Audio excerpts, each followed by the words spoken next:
Hello and welcome. In this video we're going to explore the fundamentals of agentic AI.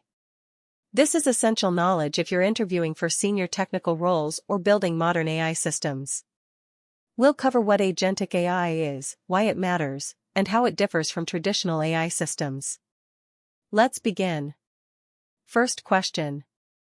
What is agentic AI and how does it differ from traditional AI? Traditional AI is reactive. You ask a question, it gives an answer. That's it. Agentic AI is different. It's proactive. An agentic system receives a goal, breaks that goal into steps, executes those steps, and can adapt if something changes. Think of it this way. Traditional AI is like asking a search engine for information. Agentic AI is like hiring an employee. You give them a goal, they figure out how to achieve it, make decisions along the way, and come back with results.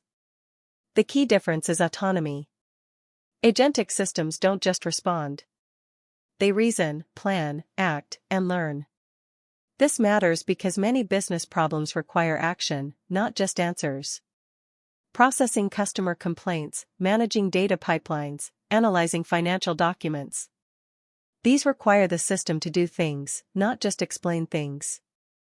Now let's move to the second question. Why would a company choose agentic AI over traditional AI? There are three main reasons.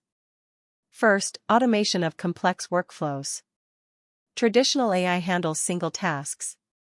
Agentic AI handles multi-step processes. Example, a traditional system might extract data from a document. An agentic system might extract data, validate it, check for duplicates, update a database, and send notifications. All without human intervention. Second, better handling of uncertainty. Real-world problems have edge cases. An agentic system can detect an edge case, ask for clarification, try alternative approaches, or escalate to a human. A traditional system just gives you an answer, right or wrong. Third, cost savings at scale. One agentic system can handle variations that would require multiple traditional AI models. That means fewer systems to maintain, lower operational costs, simpler architecture. The downside is complexity. Agentic systems are harder to build, debug, and make reliable. So companies only use them when the problem truly requires autonomous behavior. Next question. What are the core components required to build an agentic system? An agentic system needs 5 core components. First, a planning component. Given a goal, the agent needs to break it into steps. This could be a large language model that outputs a plan, or a rules-based planner. Second, a perception component. The agent needs to understand its current state and the state of the world. What's in the database? What files are available? What's the current time? Third, a decision component. At each step, the agent evaluates options and picks one. Should I retry this action? Should I escalate? Should I try a different approach? Fourth, an action component. The agent needs to actually do things. Call an API. Write to a database. Send an email. These are the tools the agent can use. Fifth, a monitoring component. The agent needs to know if things are working. Is the action succeeding? Am I making progress toward the goal? Should I stop and try something different? Without any of these 5, the system isn't truly agentic. It's just a script with conditional logic. Let's discuss the next question. What are the biggest challenges in building reliable agentic systems?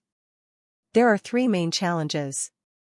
Challenge 1, hallucinations. The planning or decision component might make up facts. An agentic system might confidently decide to send an email to a made-up address, or decide a risk is acceptable when it's not. Solving this requires grounding decisions in verified facts and adding human review. Challenge 2, error recovery. If one step fails, what happens? Does the entire agent fail? Does it retry? Does it ask for help? Handling all these cases requires careful state management and error handling logic. Challenge 3, Safety and Control. An autonomous system with access to real tools is risky. It could make expensive mistakes. Solutions include limiting what the agent can do, requiring human approval for risky actions, and strict monitoring. These challenges are why agentic systems require more engineering effort than traditional AI systems. But when you solve them, you get powerful automation that actually works. Finally, let's address this question. When should you not use agentic AI? There are clear cases where agentic AI is wrong. First, simple classification tasks. If you just need to categorize emails as spam or not spam, don't use an agent. Use a classifier. Agents are overkill. Second, one-off queries. If someone asks a question once, they don't need an agent. A search engine is fine. Third, safety-critical systems. If a mistake means someone dies or loses money, don't rely on an agent to make decisions alone. Use the agent to assist humans, not replace them. Fourth, high-compliance environments. If every decision needs to be auditable and explainable, agents can be problematic. They make decisions through chains of reasoning that are hard to trace. So agentic AI is for complex, multi-step, recurring problems where a single system needs to handle variations and make decisions. Not everything fits that pattern. Understanding when to use agentic AI and how to build reliable ones is crucial knowledge for senior engineers. The key takeaway: agentic systems are powerful for automation, but they require more engineering rigor than traditional AI. Use them when you have complex, multi-step problems. And always add safeguards. That's what we covered. Thank you for watching.